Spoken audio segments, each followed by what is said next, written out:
प्रथम तहलका न्यूज। पलवल में किसानों ने कृषि यंत्रों पर दी जाने वाली सब्सिडी पर घपला करने का आरोप लगाया है। किसानों ने ये आरोप कृषि विभाग और कृषि यंत्रों के डीलरों पर लगाया है। जानकारी के मुताबिक कृषि विभाग के इंजीनियरिंग ब्रांच के द्वारा ही किसानों को कृषि यंत्रों पर दी जाने वाली सब्सिडी के लिए फिजिकल वेरिफिकेशन के लिए बुलाया गया था, जिसमें कई किसानों ने डीलरों के द्वारा गुमराह करने और कृषि यंत्र खरीदने के बावजूद भी बिल न दिए जाने का आरोप लगाया है। ये भी आरोप लगाया कि डीलर और कृषि विभाग के अधिकारी मिली भगत पर पुराने यंत्रों को बेच रहे हैं। मेला लगा हुआ है, एग्रीकल्चर की सब्सिडी है जी, जिनका बिल भी कट गया और दुकानदारों पर कोई भी माल नहीं है, किसानों को माल नहीं मिल रहा, उनकी सब्सिडी हो जाती है बिगर आइटम को उनको देखे बगैर बेचे। हाँ जी, किसान को सब्सिडी मिल जाती है। हाँ, किसान को सब्सिडी मिलता है। किसान के पास वो माल जाता नहीं है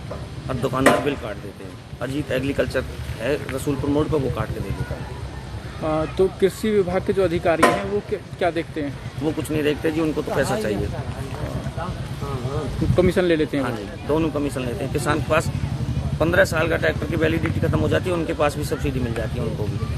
हालांकि ये वो है नहीं, इसमें जिसकी वैलिडिटी खत्म होगी उसको तो किसान को मिलना ही नहीं चाहिए, पर उस पर भी सब्सिडी देते हैं, ले देके कमीशन। अब जो किसान यहाँ पे अपने ट्रैक्टर और ये मशीनरी लेकर के आए हैं, इनके पास में इनमें कुछ है जी, कुछ में नहीं है माल।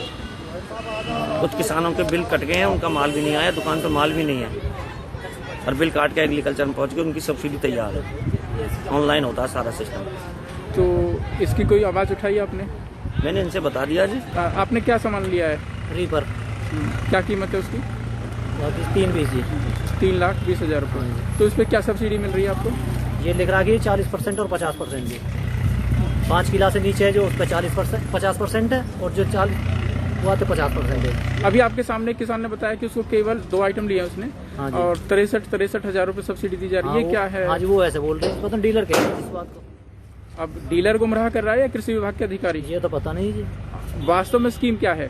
किसान को 40% और 50% जी।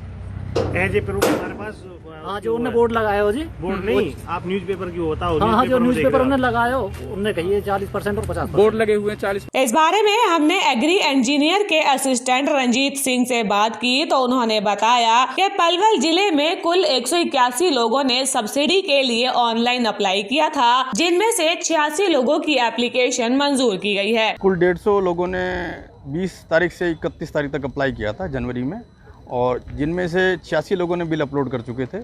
लेकिन उनमें से यहाँ पर जो है 21 मशीनें आई हैं, बाकी की होटल अनाज मंडी में आनी है, जो कि वेरिफिकेशन 3 बजे शुरू होगा। कुछ इश्यू भी हैं कुछ किसानों के। एक किसान ने जैसे कि बताया कि उसने यंत्र खरीद लिया, उसके बाद जो डीलर ने उसको बिल नहीं दिया, जबकि ऑनलाइन करवा दिया था, फ़ोटो खींच दिया उसके ट्रैक्टर के साथ में। तो इस तरह के जो इश्यू हैं उनका कैसे निपटारा करेंगे? और एक कृषि यंत्र यहाँ पे बहुत पुराना लाया गया था, जैसे आपने बताया 2019-20 का है। पहली बात तो जो पहला इशू है जो डीलर से बिल का है, उसके अनुसार उसके डीलर के से बैठ के बातचीत करनी चाहिए, और संभव हो तो बिल हमारे पास जब ओरिजिनल बिल आ जाएगा तो हम उस पर कार्रवाई कर सकते हैं, और जब तक ओरिजिनल बिल नहीं आएगा तो हमारा कार्यालय इसके लिए असमर्थ है कि उसको कुछ कार्रवाई कर सके। जैसे ही ओरिजिनल बिल आएगा तभी हम कार्रवाई कर पाएंगे। उसको डीलर के साथ बैठ करके या फिर डीलर के सलाह खिलाफ अगर जो समझे कार्रवाई तो कार्रवाई कर सकता है। हम यहाँ वेरिफिकेशन कर रहे हैं। ये जितने भी किसान हैं जिन्होंने इस समय में एक स्कीम है गवर्नमेंट की जो 2020-21 में, जिसको अभी हमने जिसकी गाइडलाइन के अकॉर्डिंग 19 तारीख लास्ट डेट थी बिल अपलोड करने की, तो उन सभी किसानों को आज यहाँ वेरिफिकेशन के लिए बुलाया है पलवल में और होडल में। इन कृषि यंत्रों में बहुत सारे यंत्र जैसे कि अपना स्ट्रॉ रीपर, लेज़र लेवलर, अपना cotton seed drill, reaper binder, tractor mounted weeder, tractor operated spray pump, तो इस तरीके से इसमें 12-13 ऐसे इम्प्लीमेंट हैं जो नॉर्मली किसान यूज़ करते हैं अपने एग्रीकल्चर ऑपरेशंस में।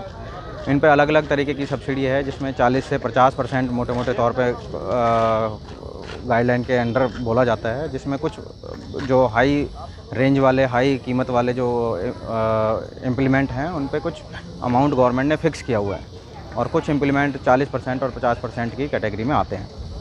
तो आज हम बस उन्हीं इम्प्लीमेंट्स का यहाँ वेरिफिकेशन कर रहे हैं और आज के दिन पूरे पलवल में हम ये जो वेरिफिकेशन का काम है ये पूरा कर लेंगे। अब इस मामले में कौन सा पक्ष सही है ये तो जांच का विषय है। फिलहाल के लिए फिजिकल वेरिफिकेशन के लिए जिला उपायुक्त के द्वारा 5 सदस्यों की एक टीम बनाई गई थी, जिसमें कृषि विभाग, कृषि इंजीनियरिंग ब्रांच और शुगर मिल के अधिकारी शामिल थे। प्रथम तहलका के लिए पलवल से सौरभ वर्मा की रिपोर्ट।